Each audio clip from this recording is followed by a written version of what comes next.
Mindfulness is not what you think. And if you follow the conventional definition of mindfulness, it's not wrong, but it just barely scratches the surface. It's not as effective as the definition that I have. As someone who's practiced mindfulness for over 15 years and as a mindfulness coach, I just see things a little bit differently. And the definition that I'm going to introduce to you today is going to help you wield even more power as you are in this conscious mindfulness state of being.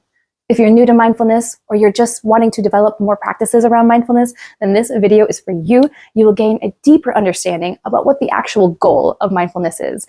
And to me, my definition of mindfulness is actually not anything about the mind whatsoever. And here's why. We are going to break down what mindfulness is, what the actual goal of mindfulness is, and how we can and why we can wield even more power while we are in that state of being. How does that directly relate to the lives that we live each and every single day, whether that is by our design and our choosing, or by patterns and other thoughts and beliefs that have been introduced to us, programmed into us? We kind of have a mixture, the whole buffet of both options, but that doesn't mean that those are permanent. This is where things really get magical with mindfulness. Let's dive right in. So let's talk about the different levels of the mind. Now, if you haven't studied a lot about the different levels of the mind, I highly, highly encourage you to do that. I actually have another video where I break down a lot of this more in depth, and I will link that in the description box below for you to check out. The reason why this is important is because this is life. This blue part is what controls our lives. This is what dictates how we go about our days, what our thoughts and beliefs are, what our patterns are, what our behaviors are. That doesn't come just by our mind in a general sense. It is specifically the subconscious level of the mind. Now, to me, mindfulness, the word in and of itself, mindfulness, is actually not about the mind whatsoever. It's not necessarily about becoming more fully in the mind. In fact, most of the time, I want to get out of my mind. It's because I am maybe overthinking or having anxious thoughts or looping thoughts that I don't want to be in my mind anymore. Mindfulness can also help you get out of your mind, so to speak, and bring your awareness elsewhere. We first need to talk about what are the conventional definitions of mindfulness. Again, they're not wrong, but they're just beginning to scratch the surface. And only zeroing into this definition kind of leaves a lot of opportunity on the table. And that's why I'm sharing this with you. Because through practicing this in my life for years, I've been able to truly live the life of my dreams and not of someone else's design. We're going to talk more about that. So mindfulness, conventional thought or conventional approach is that mindfulness is about being calm, is about awareness of yourself, your body, your feelings, having presence in the here and now, and non-judgmental of the thoughts. While all these things are true, that's kindergarten compared to where I want to take you. Yes, we want to have calm, and yes, there's presence, yes, there's awareness, but then where do you take that? Do you want to just sit there idle? Sit there idle, just watching your thoughts go by? That's great for meditation, but when we are practicing mindfulness, when it comes down to non-judgment of thoughts, that's where I pump the brakes. I want to judge those thoughts. If thoughts are coming into my sphere and into my psyche, so to speak, and I do not welcome those thoughts, then I want to not necessarily judge them, but I want to analyze, like really dive in deep. Where are these coming from and why? So while I get where we are trying to achieve non-judgmental thoughts and mostly observe them, I would personally segment that for meditation time versus mindfulness. You kind of have to understand what in the mind is like running at that moment in order to interrupt it and redirect it. So to me, mindfulness is an oxymoron. We're not trying to get more into the mind and become more into our thoughts. We're trying to shift rather into the conscious creator mode. Now, there's two things you need to know about the mind and how the mind works. This is kind of a conceptual thing. Now, know that like we have no clear divisions, but there are generally two major levels of the mind. Again, these are not like, this side of the brain is the conscious, this side of the brain is the subconscious. This is kind of conceptual, and this is what overall experts all agree on. There's quite a different range here, but let's break it down one by one. We have majority of our lives running from our subconscious mind. This is all the tapes, all the programming from the moment we were born, especially for the first 6 years of our lives, give or take, and then onward, okay? That's because we can't learn to do life every single day when we re-wake up. Like, we can't, that's not efficient. That's not a great human experience. So that is why our entire lives, 90 to 95%, is dictated by the subconscious. And I also wrote unconscious. I consider just generally these two layers being the subterranean levels of the mind. And they're important to know because look at this, 90 to 95% of our lives is dictated by what is in here. And we don't know what is in here because it is not conscious to us. Now that leaves only 5 to 10%. 5 to 10%, that's so teeny tiny of the conscious level of the mind. This is where we get to stop, interrupt the programming and be like, wait, what's going on? That's where we bring our awareness to the present moment. Yes, all those two things are true, but then where do we go from there? That's the conscious creator mode. So conventional thought is just get into the conscious mind, go from the subconscious to unconscious layers of the mind up to the conscious level and just kind of sit there idle. I say, while you're there, let's also shift the trajectory. Let's reprogram what was in there. Let's actually bring a solution to the problem instead of allowing it to just sit there. And so that is where the conscious mind can be harnessed in a state of being that I call the conscious creator. Now, if you are new to my channel, I talk a lot about the conscious creator mode. This is where you are the driver and director of your lives. So when we are in the conscious creator mode, imagine that this is when we are given all of our godly power and we are able to create the world and the life of our dreams. We are able to wield the power of our magnetic thoughts. Our thoughts are magnetic, our heart is magnetic, our ability to redirect or course correct where we are currently going, which is steered by the subconscious and unconscious. The unconscious, again, I'll link that video in the description box below for you to check out. I go more into depth about the dynamics of these two. So the unconscious is gonna be kind of like our organ functions and stuff that we don't always have awareness of. But our trauma is stored in the unconscious. So these two layers of the mind, or levels of the mind, are really important to just kind of audit sometimes. And if you are running into patterns that you just keep playing out over and over and you're like, why is this happening?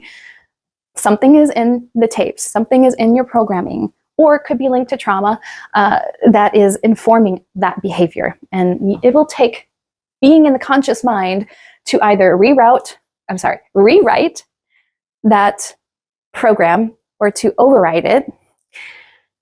Or if it's linked to trauma, it will lead to some healing. And there are many modalities and therapies you can turn to. But hear this, everything about the human experience is malleable.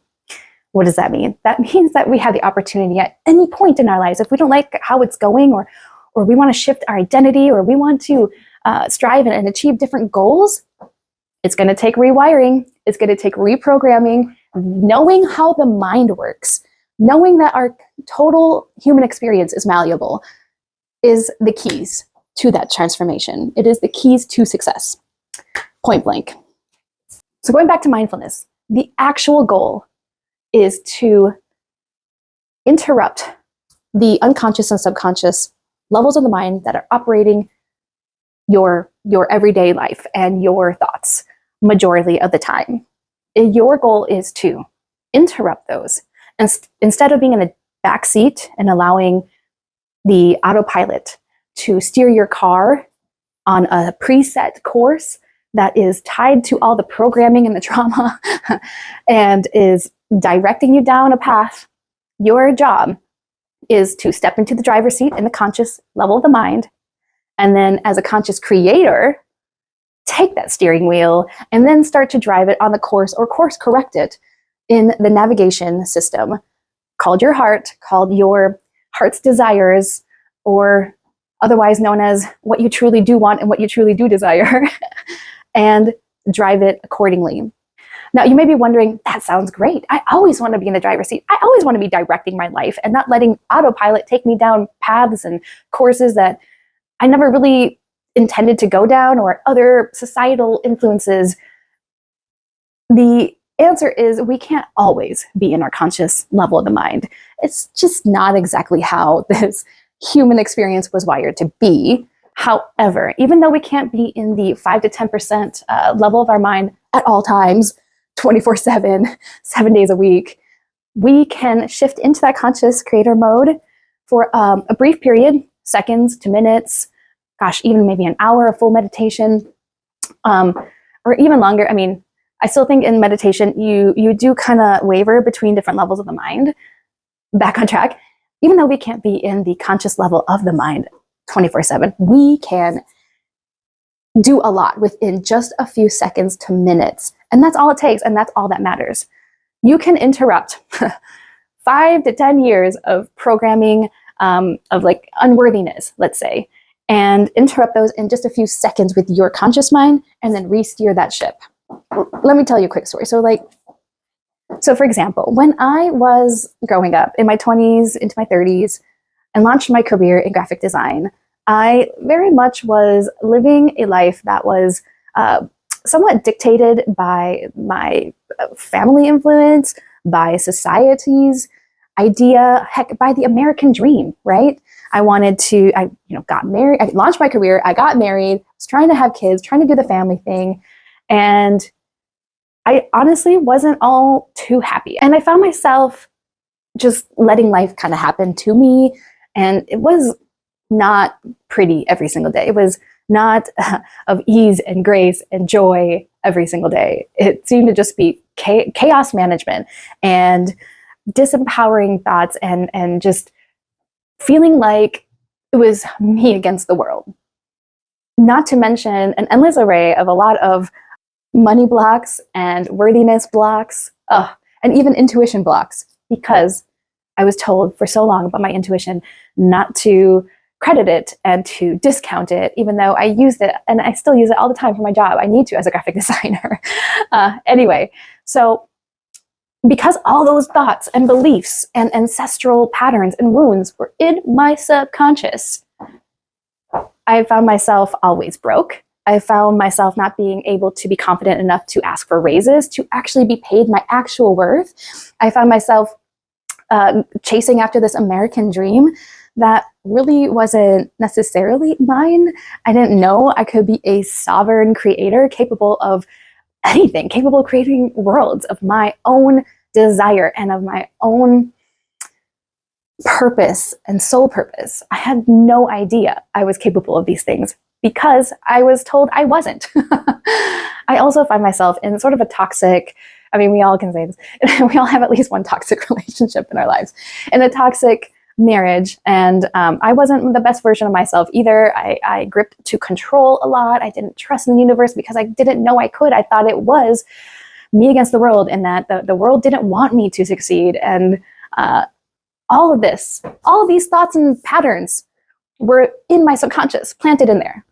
I didn't program it, but it's just kind of what happened in life at that time, growing up from the 90s and 2000s. So 80s, 90s, and 2000s. So anyway, once I figured out that I was actually a conscious creator, I started to create the life of my dreams. And I did that slowly but surely through the conscious level of the mind. Now, I don't want you to think, speaking broadly, those are big transformations. We're talking identity, we're talking clearing money blocks, those are huge, and they take multi-modality sometimes. But those are examples in which I use the conscious creator mode to assist in those transformations.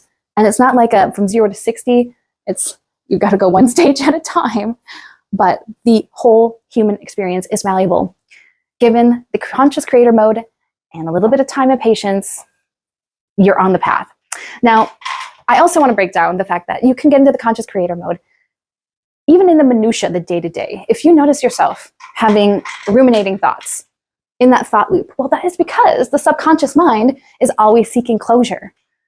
It is its way of, and I also would wager that there's an aspect of you that is asking for advocacy, for control, for safety, and your subconscious is trying to achieve that by closing the loop. So when I notice myself in ruminating thoughts and patterns and just looping, I have to jump into the conscious creator mode and go, whoa, pumping the brakes. Where are these thoughts coming from? I see that you want to protect me. I see that you are really trying to close the tab on this. The subconscious is always going to be that loop closer. So in knowing how the mind works and what your goal is as a conscious creator, you can not only just stay in that high level of awareness, but also then begin to direct the thoughts, direct the car. So let's go back to that analogy. Life is like this blue car. This is a car, just in case you can't tell. My doodles are a little, yeah. So life is like a car, right? And the subconscious and unconscious level of the mind is like the autopilot, the GPS, set at a course that is dictated in those tapes, if you will, that storehouse of all the tapes, the programming and trauma in the unconscious. The conscious level of the mind, the 5 to 10%, this is a steering wheel. So that is the where you are positioned as the driver and the navigator. And as a driver and navigator, you get to be the director. You get to say, no, this is not how I want to be. These are not the thoughts I want to have. These are the thoughts I want to have. This is my reality. This is my truth. This is what we are programming and reprogramming ourselves into believing, becoming, embodying. This is the process of rewiring your brain, of reprogramming. There are different modalities that can get you there faster, but that's the overall general sense, okay? So when I practice mindfulness, I incorporate a few different things at once. Because the subconscious is always listening to you, I will deliberately speak my words out loud, because then it seeps into the tapes deeper than if you just kind of quietly say it inside your head. It's not as effective. It gets stickier if you say it out loud. Plus, there's a magic to speaking your truth out into the universe as a witness to what you do want. I always go back to the saying, or the acronym ABBA. Always be affirming what you do want. Sometimes our knee-jerk reaction is when something unfortunate or we hear some somewhat unsettling news, the first very thing that we go to is fear, because that's how we were programmed majority of the time. I mean, it could be argued that we're always seeking safety and comfort, root chakra stuff, but let's just say, for the sake of argument, that it is the subconscious coming up with that knee-jerk reaction. That's when you know it's an unconscious or subconscious level of the mind, because it is automatic. Just think auto. Auto is sub and unconscious. So when that comes up, you shift back up to the conscious creator mode. You're now in the driver's seat, steering your car, got the wheel in your hands, and through the ABBA, always be affirming what you do want, you're going to say what you actually do want in this circumstance. You're not going to what if all the bad things and speak those aloud. You could, you may have to do some course correction later, but this is the fastest approach to actually directing the car into welcoming the reality you do want.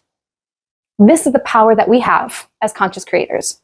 We are constantly creating our realities. In fact, we are so magical that we exist in 3 states at once, at all times: the past, the present, and the future. That's just how powerful we really are. So when we are utilizing our mind and we are in that conscious creator mode, just think about this as your directorship. You are now the programmer. Whatever was in here, you can rewrite it or override it. And the final note I want to make about being the director in that conscious creator mode is that you have the opportunity to dictate who and what you are. And as such, you also have an opportunity to talk to the mind and coach it in the ways that you want it to function. For example, my morning mindfulness consists of me centering into my heart and saying that this is the place in which I forthright live my reality.